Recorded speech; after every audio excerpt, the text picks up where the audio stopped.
What's up, friends, fellow card collectors, Card Hobbies here, and today we're going to be doing a print run estimation for 2021 Topps Heritage. Going to rip into these two packs. These are retail packs from Target.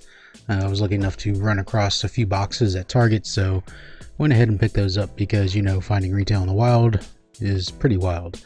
So before we rip into those, let's go ahead and take a look at the numbers that we came up with for 2021 Heritage.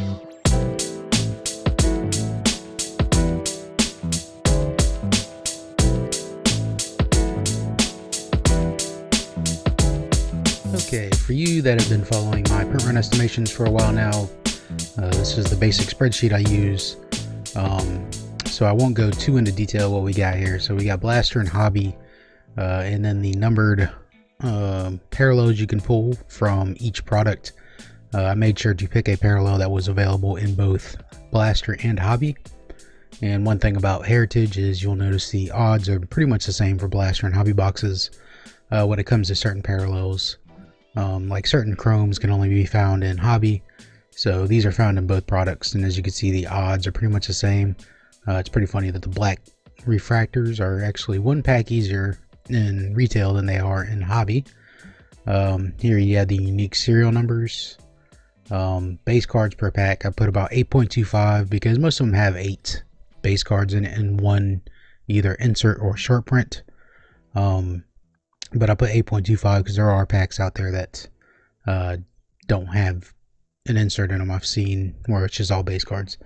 So here's the total packs needed to pull. So basically how I come up with this number is how many packs will you need to open to pull every chrome card, which is I think is 100 card set, every chrome card, and every serial number. So like, let's say you want the Luis Robert Chrome to pull every copy, every 999 copies of that Robert Chrome, along with everybody else in the set, and all 999 other copies. You're going to have to rip open about 9 million packs. It's a lot of packs. And basically right here, you just multiply that times, you know, how many base cards per pack, and you get a total number of base cards printed. And I did it for both, and I basically just average them out, and then I divide by the base checklist size, which is 400 cards. There are 500 cards in the set total, but you got to remember 100 of those are short print, so they don't fall within this 8.25. But yeah, so how many total sets did Topps print of 2021 Heritage? And that number is right here, and we'll reveal it. So came up with about 190,000 sets, 189,890 sets. So that's how many base sets were printed. So in case you're wondering what that number means, it means for every card number from 1 to 400, there's about 190,000 copies of them. So that is higher than last year. I remember, kind of remember what they printed out last year. So let's go ahead and look at how it compares to last year. That's not the sheet I want to go to.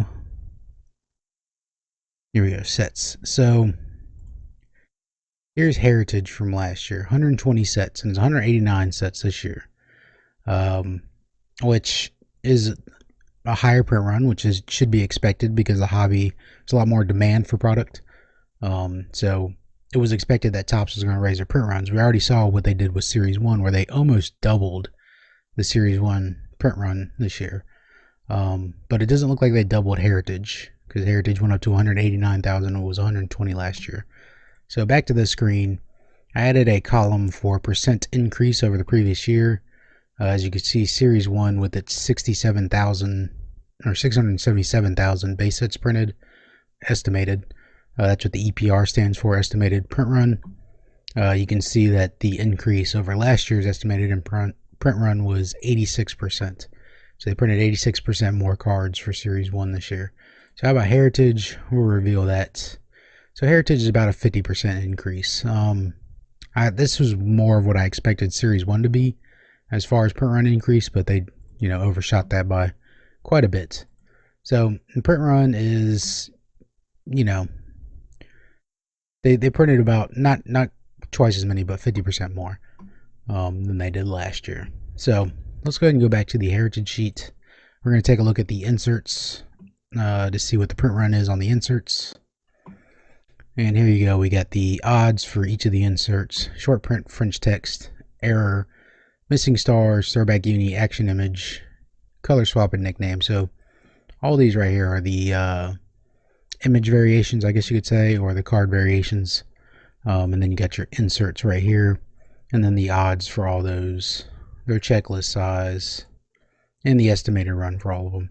So these two are highlighted down here because these are not available in retail. These are hobby only, but for the sake of keeping the formula working through all the columns, I added those in there. So over here you'll see, you know, these are averaged out, but they're pretty close to the same because the insertion ratios are really close on both hobby and blaster. So when buying this product, you just got to take into account price, your odds. So when you buy hobby, you're taking that chance to get something big, but you're also paying a lot more per card than you are in blaster. Heritage, I think, is something that really is conducive to retail, because you get more value out of the blasters than you probably are hobby, as far as when it comes to the price you're paying per base card and insert and all that. You know, Heritage is mainly a set builder set and not really a hit focused set. If you are looking for those big hits or those more rare, you know, parallels, like the flip stock, and I think there's another one that's hobby only, then you want to go hobby. But you know, blasters, you're going to get pretty good value from Heritage blasters. So here is the inserts, ranked from most common to least common. Short prints, not technically an insert, it's part of the base set, but it's, you know, short printed. So about 30,000 each short printed card, which is a lot less. I mean, that's what, a fifth of the total print run, or a sixth of the total print run. I don't know, I'm pretty bad with fractions. And then New Age Performers, mainly your inserts right here, about 20,000 print run for each insert.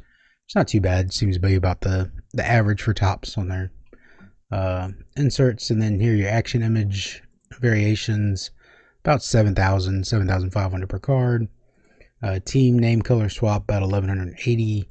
Nickname 250, missing stars 250, error 250. So yeah, if you pull any of those, they're, you know, if you could imagine they're serial numbered, they'd be serial numbered at 250. French text about 72. So these are actually pretty tough pulls here. I'm looking over at the odds, and the reason the nickname, even though the nickname odds are way higher than the French text odds, because French text has a huge checklist. So the print run's going to be less, but there's going to be a lot more variation in there because you're going to have a lot more cards throughout, because they cover the whole 400 checklist size. That's why there's so many of the, or so few of these per card. And then the throwback uni, which is the hardest pull as far as the variation pulls, only about 35 per card. Of course, you got stuff that's going to be serial numbered 101s and what have you. I think there's 1 of 10s too in Heritage, but those are already serial numbered, so no reason to do estimations on those. All right, so right here I did something a little different here, just playing around. I did a pricing chart based on a 10-cent common. So if you can imagine that a common card will cost you 10 cents. This is just based on the rarity. So how much more rare like short prints are than the normal common card. So based on a 10 cent common, you know, a short print would be worth about 60 cents. New Age Performers, pretty much the inserts be worth about 75 cents, 80 cents. The great one is a little bit rarer. Insert would be about a buck. Action image variations about 250. Team color swaps 17 bucks. Nickname, you can see these jump up pretty high.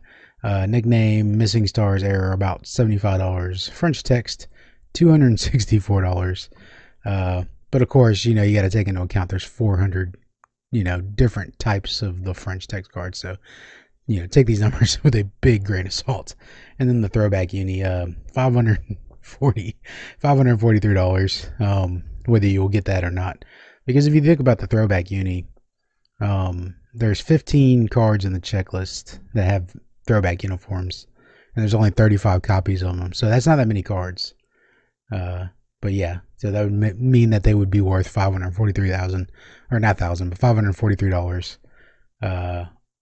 just based on the rarity. But of course, we know the market doesn't work that way. Demand plays a big part in it. If nobody wants these French text of players that are, not stars or anything, then that value comes way down. Same thing with a throwback Yeti. It's all based on demand. If everybody's demanding it, then yeah, maybe $500. Especially like a big star. I could see it going for $500 if they're that rare, especially in today's market. But yeah, so let me know what you think about these print runs for the inserts and parallels, as well as the overall print run. For some reason, my screen flashed here. There we go. Or the overall print run. I don't know what was going on though with my computer. It was acting weird. But yeah, so let's go back to Series 1, because I did a price chart just like this over on Series 1 to see how that looks. Here's a price chart on Series 1. As you can see, it's pretty big multiplier here because Series 1 had so many base cards printed. If you figure a 10-cent base card, this is all just multipliers of that. So, Ultra SP being about $1,600. But like I said, that's just based on a multiplier rarity. That is not based on, market environment or demand or anything like that. But you could see these, like the blues would be $100. Short print's about $20, But yeah, I just thought it was a little fun thing to do to see how it looked with a multiplier based on a 10-cent common. So once again, let me know what you think about all these numbers.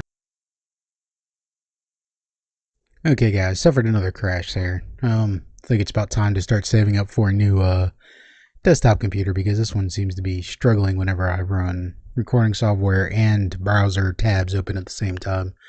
It doesn't like it. It's like getting overworked. So this computer is pretty old. It's probably about 6-7 years old, which is ancient in computer age, I guess you'd say. But yeah, so once again, let me know what you think about these numbers, and let's get to ripping. Alright, so 2 packs, once again, from the Target boxes. Take a look at these.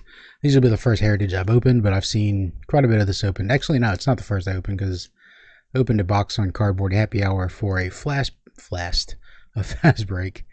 Let's get this focus right. Okay, that should be good right about there. But yeah, I did open some of this on a Cardboard Happy Hour the other night, and I was really impressed with it. A lot more of a fun break than last year's Heritage. Last year's Heritage was just, I love the design of 71 Topps, but the breaks weren't fun. These are a lot more variety, just a lot more enjoyable ripping these packs. So we got these in action cards. So you want to be on the lookout for Missing Stars. That's one of the variations. But I'm pretty sure those are turned around backwards. Plus you can look at the codes on the back, what have you. We got Trey Turner in action. We got a Zach Godley, Sandy Alcantara, Kyle Gibson, Tyler Mahle, Trevor May. I heard LJ's Clubhouse refer to these as the psychedelic tombstone cards. I've never heard these referred to this design like that, but yeah, I can see it. It being like a headstone, psychedelic headstone. Trevor May, G-Man Choi, Jay Up, and a Willie Mays World Series MVP. Trying to see what players on there. It's so small printed. Gotta use my handy dandy World Series most valuable player. I can't read that. That is so tiny print. Doesn't say anything on there. So I was trying to see if there was a name on the award to see who they gave it to, because we gave one of those cards away in the last break because it said Mookie Betts on it. All right. Second pack. Oh, I didn't check for short prints on this first one. Let's look for some short prints. So yeah, G-Man Choi is a short print. One thing I like they did with this set is they didn't, gate all the superstar players behind short prints like they did last year. The short prints now will be more fan favorites and veterans, which, I enjoy. But what I saw Bean's ball card blog say is these should have been short prints. They would make a natural short print, which makes a lot of sense. So We got Kutch in action. We got World Series Game 2. Brandon Lau, I believe, is on that picture. Doesn't say, but I believe that's Brandon Lau.